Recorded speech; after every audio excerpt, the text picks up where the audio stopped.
একসময় জমি রেজিস্ট্রি করতে পিরোজপুর সদর সাব রেজিস্ট্রি অফিসে ভিড় দেখা যেত, কিন্তু নতুন উৎসকর চালুর পর সেই চিত্র বদলে গেছে। এখন অনেকটা ফাঁকাই পড়ে আছে অফিস চত্বর। আগে পৌর এলাকার জমির মূল্যের উপর 4% হারে রাজস্ব দিতে হতো, কিন্তু নতুন নিয়মে প্রতি শতাংশ জমির জন্য নির্ধারিত উৎসকর দিতে হচ্ছে আলাদাভাবে। এতে রেজিস্ট্রির খরচ অনেকগুণ বেড়ে যাওয়ার অভিযোগ করছেন সেবা গ্রহীতারা।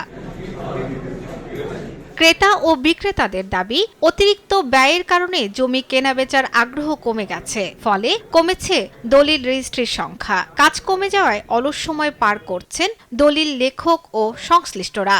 একই সঙ্গে কমে এসেছে সরকারের রাজস্ব আদায়ের পরিমাণও। জায়গার দাম 1 লক্ষ টাকা, দেখা যায় যে আপনার 20,000 টাকা লাগে দলিল খরচ।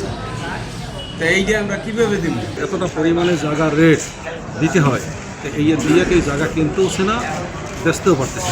প্রতি মাসে 100-150 দলিল হইতো, আপনার অর্ধেক হয় না, কারণ ওই 25,000 দেওয়া লাগে, পার কাটা দেওয়া লাগে 75,000 টাকা, আর পৌরসভা দলিল তো রেজিস্ট্রি হয় না। সংশ্লিষ্টদের মতে, নতুন উৎসকর নীতির প্রভাব সবচেয়ে বেশি পড়েছে পৌর এলাকার মধ্যবিত্ত ও সাধারণ ক্রেতাদের উপর। দ্রুত বিষয়টি পুনর্বিবেচনারও দাবি জানিয়েছেন তারা। সেক্ষেত্রে গিয়ে এটা একটা হোঁচট খাচ্ছে। এতে দুইটা সমস্যা, একটা হচ্ছে সাধারণ মানুষ অনেকেই জমি বিক্রি করতে পারছে না, আটকে আছে।